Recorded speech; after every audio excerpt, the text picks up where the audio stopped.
Big Gun Ted, un homme autrefois considéré comme l'un des meilleurs poids lourds du monde et aujourd'hui presque oublié.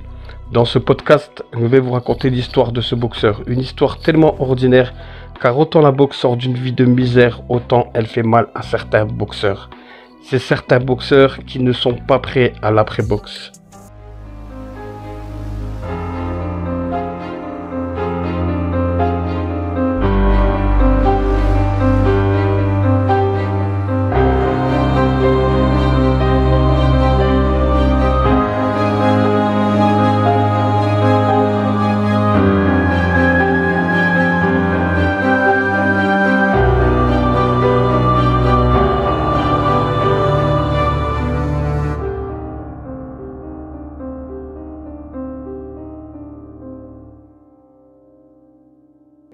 Bonjour à tous, bienvenue dans cette nouvelle vidéo, ce nouveau podcast. Vous êtes sur la chaîne BeFirst Boxing officiel, une chaîne qui ne parle que de l'histoire de la boxe, de ses boxeurs, de ses combats.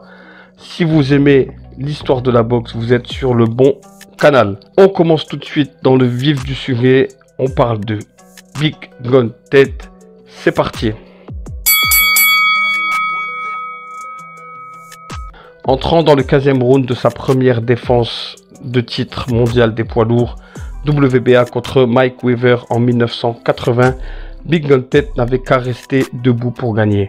En avance au point, Ted avait l'air en sécurité, incroyablement proche de ceux qui l'attendaient. Weaver, avec un palmarès ordinaire de 30 combats, 21 victoires, 9 défaites, était dans son rôle attendu. Le rôle du challenger, celui qui voulait prendre le titre. Il faut savoir que Mohamed Ali était sur le point de revenir sur le ring, mettant fin à la retraite qu'il avait annoncée après avoir battu Léon Spinks en 1978. Gun Ted était l'adversaire supposé, des millions de dollars sur la table à quelques minutes d'un combat potentiel qui allait changer sa vie.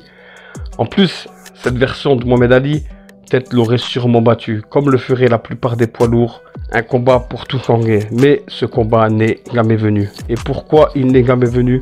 Tout simplement parce que dans la dernière minute du combat contre Weaver, tout a changé. À 45 secondes du combat unique dans une vie, un crochet gauche a atterri sur la tempe de Gun Ted et elle a eu des conséquences dévastatrices. Et Ted est tombé inconscient sur le ring. Et il ne s'en est jamais remis.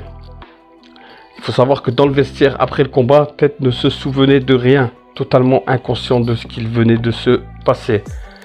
Peu de sports s'emportent aussi violemment. La boxe est un sport très impitoyable. Ted se battait devant les supporters de sa ville natale de Nouville. Il était censé être le starter avant le plat principal. Une légende vivante dans son viseur, donc Mohamed Ali. Invaincu en 20 combats, Ted était fortement promu par Bob Arum, qui aujourd'hui a 91 ans et il est à la tête de Top Ranks, à la recherche d'un poids lourd pour combler le vide laissé par Mohamed Ali justement. Une nouvelle star américaine, le champion WBC Larry Holmes, ne connectait pas avec les fans. Bob Arum pensait que Ted le ferait.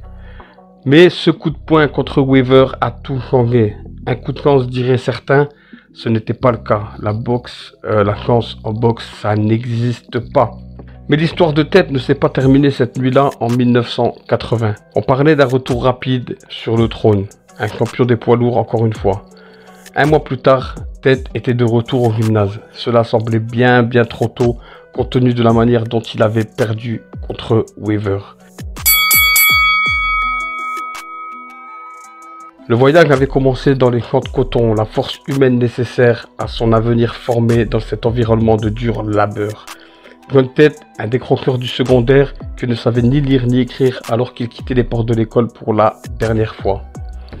La boxe était son moyen de sortir d'une vie de pauvreté, un sport qui donne tant d'espoir à tant de gens, un palmarès amateur plus qu'honorable comprenant des victoires sur les futurs champions du monde des poids lourds, Michael Dox, Greg Payne, Tony Dubbs, avant de se retrouver dans l'équipe américaine pour les Jeux Olympiques de Montréal en 1976.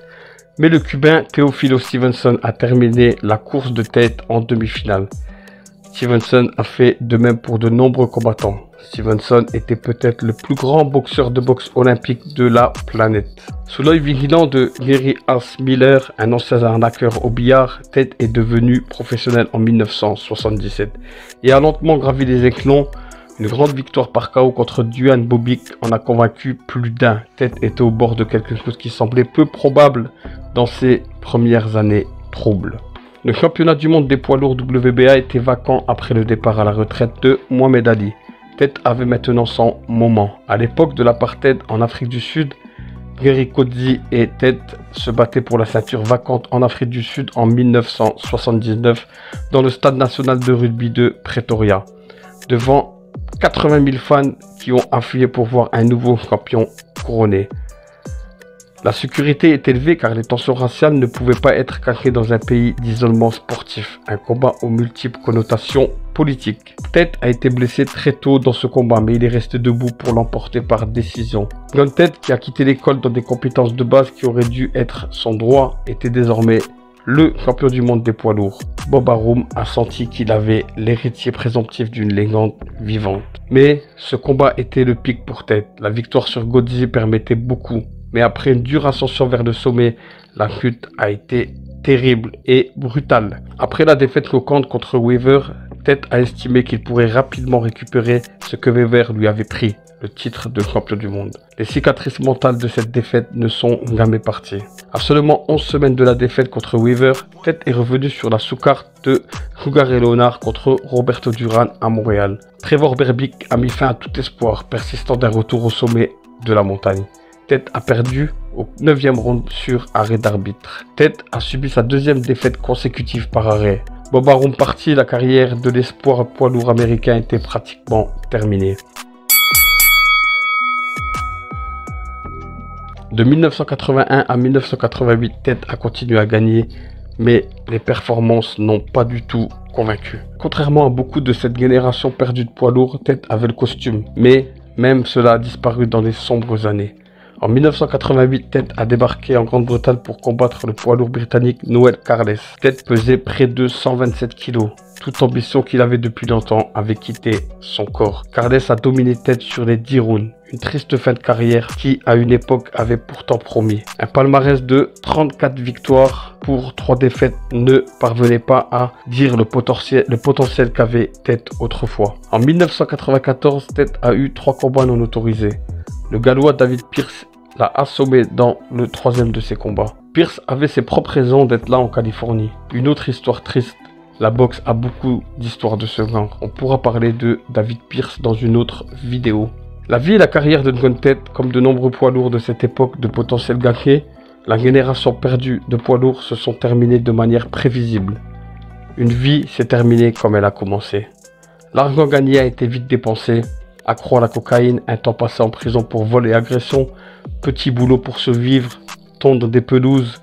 Elle est bien loin la vie de champion du monde des poids lourds. Ted a connu une descente dure et très rapide. La fin de sa vie est survenue en 1998 dans des circonstances tragiques. Un camion qu'il conduisait s'est écrasé sur un poteau télégraphique. Ted a été tué sur le coup. Ted a eu un grave accident vasculaire cérébral au volant. On lui avait récemment diagnostiqué une tumeur au cerveau.